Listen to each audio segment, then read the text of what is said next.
Hello students, welcome. देखिए, अभी chemical properties के अंदर अपन देख रहे थे, तो आज अपन पढ़ेंगे केमिकल प्रॉपर्टीज के एडिशन में ही। लास्ट क्लास के अंदर अपन देखा था साइनाइड के साथ रिएक्शन करने से जब साइनेटिंग रिएजेंट सिल्वर के साथ लिया जाता है तो आइसोनाइट्राइल देते हैं, और जब पोटेशियम, सोडियम या मैं बोलूँ एल्कली मेटल्स के साथ अगर साइनेटिंग रिएजेंट लिया जाता है या साइनाइड लिया जाता है तो वो देता है नाइट्राइल। उसी तरीके से जब कभी मेटल नाइट्राइट की रिएक्शन करवाई जाती है, मेटल नाइट्राइट कहने का मतलब है silver nitrite, potassium nitrite, sodium nitrite, ये होते हैं MnO2, इसको बोला जाता है मेटल नाइट्राइट। देखिए, एक होता है नाइट्रेट सबसे पहले, और एक होता है नाइट्राइट। नाइट्रेट होता है NO3- और नाइट्राइट होता है NO2-। मतलब ये अगर मेटल के साथ जुड़ेंगे, इसको अगर मेटल में बोलूं मेटल नाइट्रेट तो यहाँ पे M लगाऊंगा, नेगेटिव चार्ज हटा दूंगा। अगर इसको मैं मेटल बोलूं और मेटल नाइट्राइट लगाऊंगा तो मैं यहाँ पे M लिखूंगा MnO2। बात को समझना है, metal nitrate MnO3, metal nitrite MnO2। इसी तरीके से अगर मैं इसको मेटल नाइट्राइट को मैं किसी भी मेटल, पर्टिकुलर मेटल से रिप्लेस कर दूं, कहने का मतलब अगर मैं मेटल नाइट्राइट लिख रहा हूं, मेटल की जगह सोडियम लिख दिया और नाइट्राइट Na2, तो ये क्या हो गया? Sodium nitrite. Potassium nitrite KNO2। इसी तरीके से रुबिडियम नाइट्राइट RbNO2। आया बात सुन लो। सिल्वर नाइट्राइट क्या हो गया? AgNO2। Silver nitrite. देखिए, पोटेशियम नाइट्राइट, सोडियम नाइट्राइट, ये these are just similar to the potassium cyanide, sodium cyanides, मतलब those are having the ionic bond in between corresponding metal and anion. और अगर silver की बात की जाए, सिल्वर हमेशा कोवेलेंट बॉन्ड के साथ रहता है। सिल्वर की अगर AgNO3 की रिएक्शन करवाई जाए, AgNO2 का बोला जाए, तो इसका स्ट्रक्चर क्या है? AgON double bond O। ये तो होता है सिल्वर नाइट्राइट। और इसी तरीके से अगर पोटेशियम नाइट्रेट का एग्जांपल दिया जाए तो पोटेशियम नाइट्राइट ये प्लस और ये माइनस में होता है। कहने का मतलब NO- और यहां पे हो जाता है पोटेशियम प्लस। ये रखते हैं आयनिक बॉन्ड और ये रखते हैं कोवेलेंट बॉन्ड।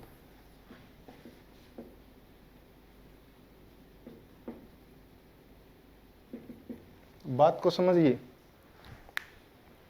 ये कोवेलेंट बॉन्ड और आयनिक बॉन्ड जब ये कभी भी किसी एल्किल हैलाइड के साथ रिएक्शन करते हैं तो अलग अलग तरीके से करते हैं। देखिए, कोवेलेंट बॉन्ड से बंधा हुआ मेटल, वो बॉन्ड इतना सॉल्यूशन के अंदर टूटता नहीं। इन जनरल अगर आपको कोई पूछे कोवेलेंट बॉन्ड और आयनिक बॉन्ड में मजबूत बॉन्ड कौन सा होता है, स्ट्रॉन्ग बॉन्ड कौन सा होता है, आपका जवाब क्या होता है? Ionic bonds are always stronger than covalent bond. I agree with this. But दूसरी तरफ मैं कहता हूं नो।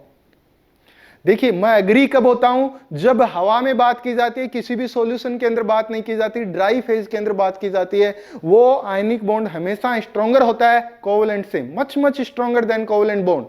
लेकिन उसी को अगर सॉल्यूशन के अंदर बात की जाए तो covalent bond is stronger than ionic bond. Solution के अंदर आयनिक बॉन्ड बहुत ही वीक हो जाता है, तुरंत it will split into the ions. तो जब भी कभी कोई बोलता है कि हमेशा कोवेलेंट बॉन्ड और आयनिक बॉन्ड में मजबूत ज्यादा कौन सा होता है, और जब मजबूती की बात आती है वो बोलता है कि आयनिक बॉन्ड हमेशा ज्यादा मजबूत होता है, इसका मतलब आपको समझ जाना वो हमेशा किसकी बात कर रहा है? ड्राई के अंदर बात कर रहा है बात सुन। तो सॉल्यूशन के अंदर रिएक्शन, हमेशा रिएक्शन के अंदर अपन क्या लेते हैं? सॉल्वेंट लेते हैं। बहुत ही, या मैं बोलूं 98% रिएक्शंस हमेशा सॉल्यूशन के अंदर होती हैं, लिक्विड फेज के अंदर होती हैं। सॉल्वेंट कुछ न कुछ लिया जाता है उसके अंदर, जबकि 2% रिएक्शन होंगी जो नीट कंडीशन में होती हैं, ड्राई कंडीशन में होती हैं, उनके लिए कोई सॉल्वेंट की जरूरत ना हो। आया बात समझ? तो देखिए, ये और ये जब कोवेलेंट बॉन्ड से मेटल बंधा हुआ होगा तो क्या करता है? ये जब टूटेगा ही नहीं तो ये ऑक्सीजन के ऊपर प्रेजेंट लोन पेयर डोनेट करता है। ऑक्सीजन के ऊपर बंधा हुआ लोन पेयर ऑफ इलेक्ट्रॉन किसको डोनेट करता है? एल्किल हैलाइड के कार्बन के ऊपर जाता है और एल्किल हैलाइड से लिविंग ग्रुप बाहर निकल जाता है, जबकि इसके अंदर यही नेगेटिव चार्ज आता है। सॉरी, इधर देखिए, जब ये एल्किल हैलाइड, इसका कहने का मतलब है, वापस से देखिए, ये स्ट्रक्चर गलत लिख दिया इधर, देखिए करेक्शन है, NO2 है और मैं यहां लिख रहा हूं KNO3। KNO3 थोड़ी आएगा, वापस से देखना, ये है, और यहां पे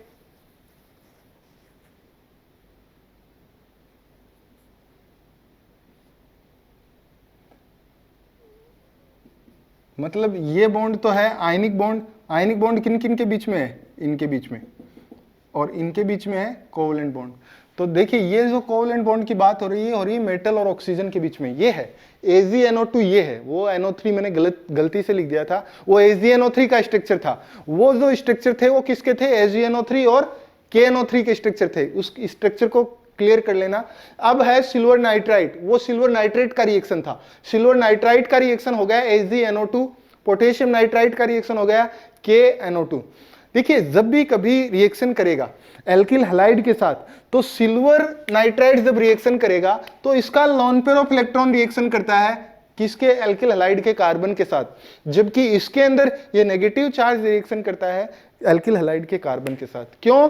क्योंकि इसका नेगेटिव चार्ज ऑक्सीजन न्यूक्लियोफिलिक है, जबकि इसके ऊपर नाइट्रोजन, ये तो बंधा हुआ है, इसका मतलब ये लोन पेयर ऑफ इलेक्ट्रॉन इतना इजीली नहीं देगा जितना ये देगा, लेकिन इसके ऊपर तो ऑलरेडी O के ऊपर नेगेटिव चार्ज है। Negative charge species are more nucleophilic than lone pair of species. तो ऐसे, तो मैं रिएक्शन लिखता हूं, उनको करना है। सबसे पहले लिखता हूं मैं एल्कली मेटल्स के नाइट्राइट के साथ, रिएक्शंस विद एल्कली मेटल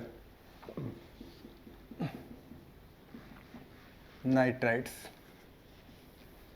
ये लिख दिया मैंने, RCH2Br की रिएक्शन करवाई मैंने, एल्कली मेटल्स नाइट्राइट मैंने ले लिया NaNO2, इसका रिएक्शन करवाया।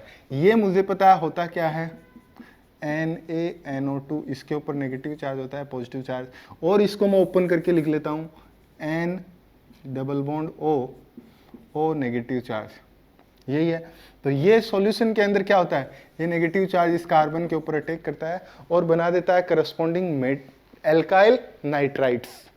जब भी कभी सोडियम, पोटेशियम, रुबिडियम, सीजियम के नाइट्राइट्स जब भी रिएक्शन करेंगे किसी एल्किल हैलाइड के साथ, it will gives that corresponding alkyl nitrites. तो देंगे RCH2ONO,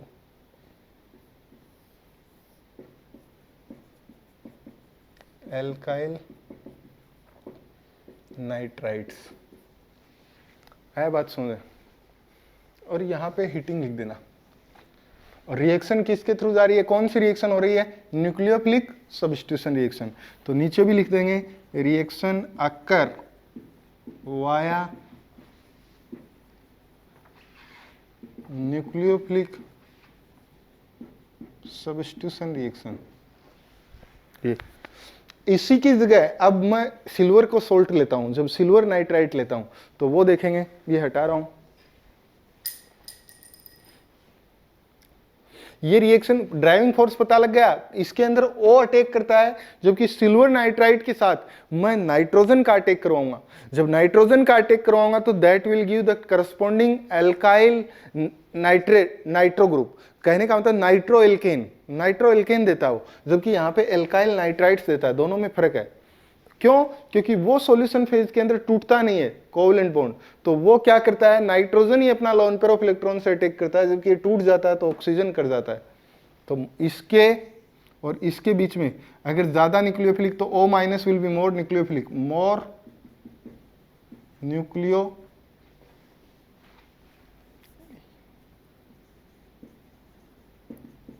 nucleophilic, O minus is more nucleophilic than N।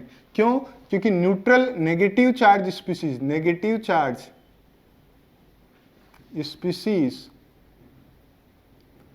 Is always more nucleophilic than neutral, यही है, इस पे लगा दीजिए। यहाँ लोन पेयर ऑफ इलेक्ट्रॉन, ये तो नाइट्रोजन तो न्यूट्रल ही नहीं, लोन पेयर ऑफ इलेक्ट्रॉन है वो एक अलग बात है, लेकिन है तो न्यूट्रल ही। ऑक्सीजन के ऊपर नेगेटिव चार्ज, मोर न्यूक्लियोफिलिक, तो ये अटैक करता है। अब देखेंगे सिल्वर नाइट्राइड के साथ, तो अब देखेंगे reactions with silver nitride. Example मैं लिख रहा हूँ CH3CH2, यहाँ पे आ जाएगा, मैं लिख दिया कोई भी X, और इसका लिख दिया AgNO2 के साथ रिएक्शन।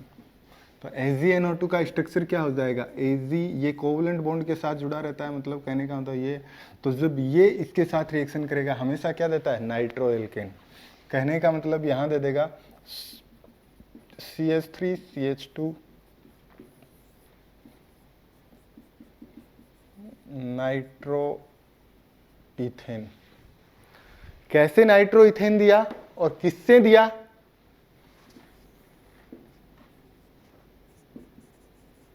Halo alkanes. देखिए ये ऑक्सीजन का लोन पेयर और इस नाइट्रोजन के लोन पेयर में जल्दी अटैक कौन करेगा, इस कार्बन के ऊपर। पहली चीज तो आप बोलेंगे इस कार्बन पे अटैक क्यों करता है, क्यों, क्योंकि ये एल्किल हैलाइड है, एल्किल हैलाइड के ऊपर कौन अटैक करता है, न्यूक्लियोफाइल अटैक करता है। जब कभी इस एल्किल हैलाइड के ऊपर न्यूक्लियोफाइल अटैक करेगा तो ये क्या करेगा, न्यूक्लियोफिलिक सब्स्टिट्यूशन रिएक्शन देगा, अपने से लिविंग ग्रुप को बाहर निकाल देगा।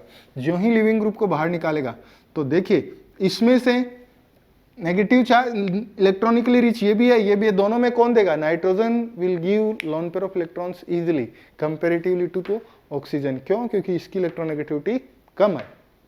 तो क्या हो जाएगा, जो ही बाहर जाएगा ये आ जाएगा और निकल जाएगा करस्पॉन्डिंग। अब जो ही ये इसके ऊपर अटैक करेगा, इस नाइट्रोजन के ऊपर पॉजिटिव चार्ज आएगा, नाइट्रोजन के ऊपर पॉजिटिव चार्ज आते ही ये इस ऑक्सीजन के लोन पेयर इधर ले लेगा, ये बॉन्ड पेयर इधर लेगा। जो ही बॉन्ड पेयर लेगा ऑक्सीजन इससे बॉन्ड बनाएगा और निकल जाएगा साथ में AgX। ऐसे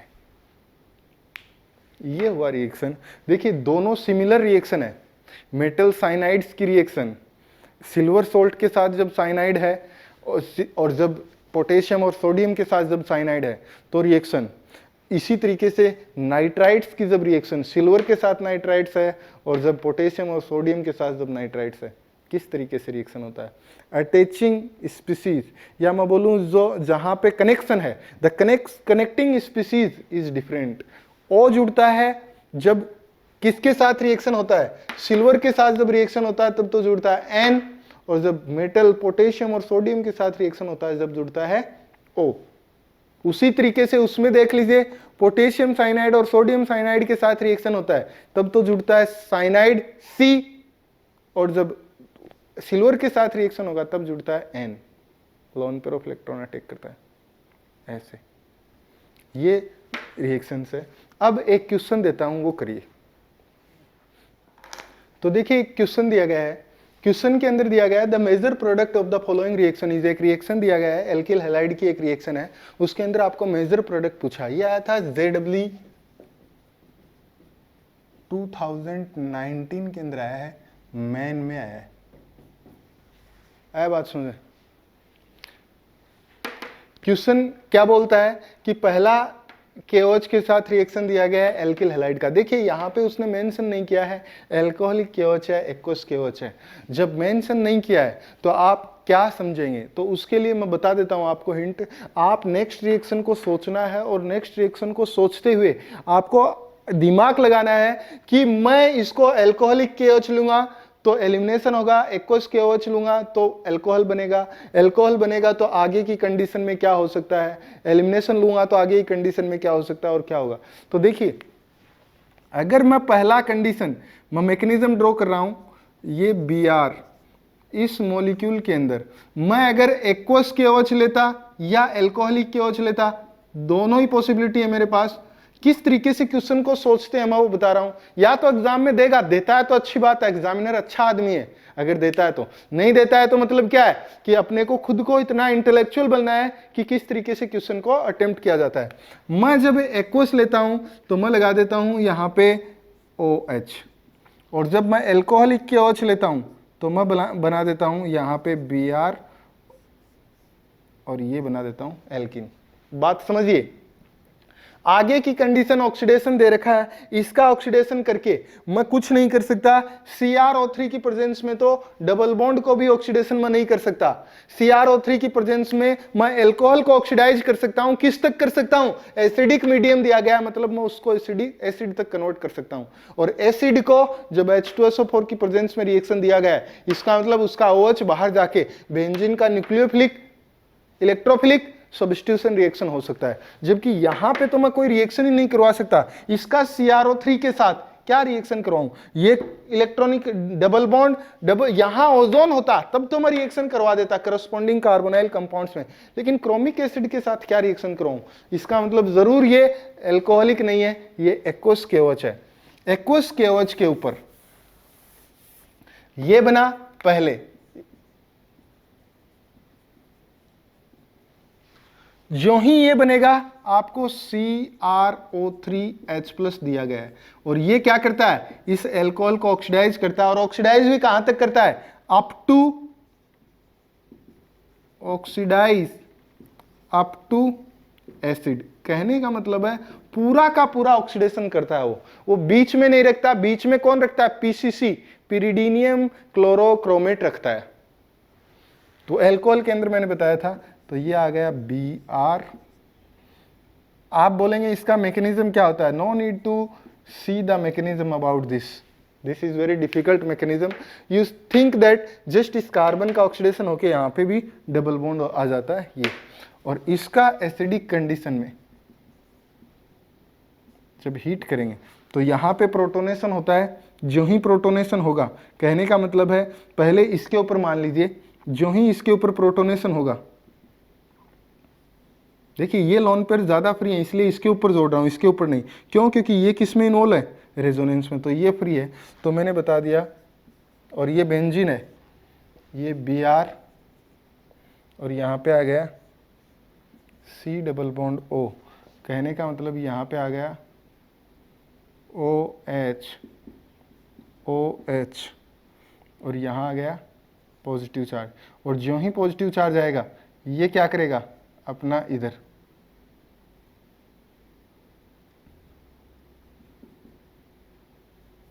ये इधर चला जाएगा।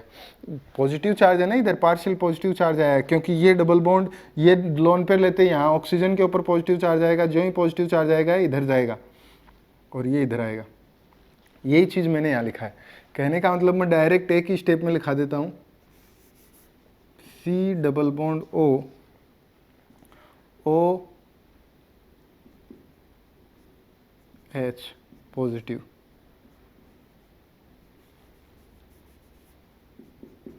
ये लिख सकता हूँ। और जब मैं ये लिख सकता हूँ तो मैं क्या करूँगा? ये क्या करता है? अपने से इस H+ को बाहर निकालता है। H+ को बाहर कैसे निकालेगा? जो ही ये इस H+ को बाहर निकालेगा, ये इसके ऊपर अटैक करता है और इसको पॉजिटिव बना देता है, और पॉजिटिव बनाते ही ये बाहर। और जो ही ये बाहर बनेगा ये क्या आ जाएगा?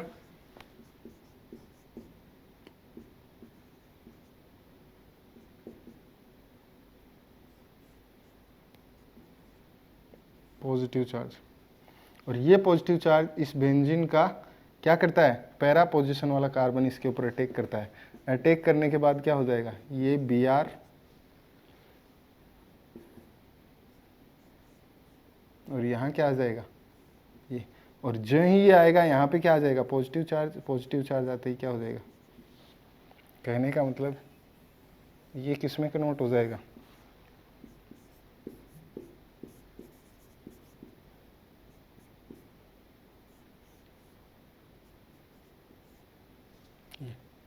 है बात सुन, ये करना था। ठीक, आंसर क्या हो जाएगा इसमें? ऐसा ऑप्शन, ये बेंजीन नहीं है क्या इनमें? इसमें बेंजीन है सब में।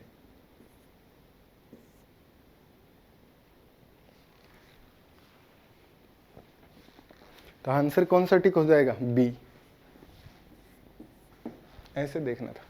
सबसे पहले यहाँ पे प्रोटोन, यहाँ पे एक्वस के OH से OH आएगा, OH का एसिड में कन्वर्जन होगा, एसिड H+ लेगा, यहाँ पे OH आएगा, OH आते ही यहाँ पे पॉजिटिव चार्ज क्रिएट होगा, ये ऑक्सीजन वापस से कन्वर्ट करके कार्बोक्सिलिक एसिड टाइप ही बना देगा। जो ही ये OH अपने डबल बॉन्ड H+ निकाल के इसी पे प्रोटोनेशन करके H2O को बाहर निकालेगा और यहाँ एसाइलियम कार्बोकेटाइन जनरेट करेगा। दिस इज एसाइलियम कार्बोकेटाइन, ये कार्बोकेटाइन। अब देखिए बेंजीन तो हमेशा, benzene is always looking for the carbocation. इस बेंजीन को अपने बाहर वो कार्बोकेटाइन मिल गया तो अपनी पाई इलेक्ट्रॉन डेंसिटी का क्या कर देगा, इसके ऊपर अटैक करेगा। जो ही इसके ऊपर अटैक करेगा ये बनेगा और यहाँ पे पॉजिटिव चार्ज आएगा। ये पॉजिटिव चार्ज क्या हो जाएगा, in order to get the aromatisation this will convert into this. ऐसे आया बात सुन, ऐसे करिए, इतना करिए। इस लेक्चर में इस तरीके से अप्रोच की जाती है क्वेश्चंस के ऊपर। थैंक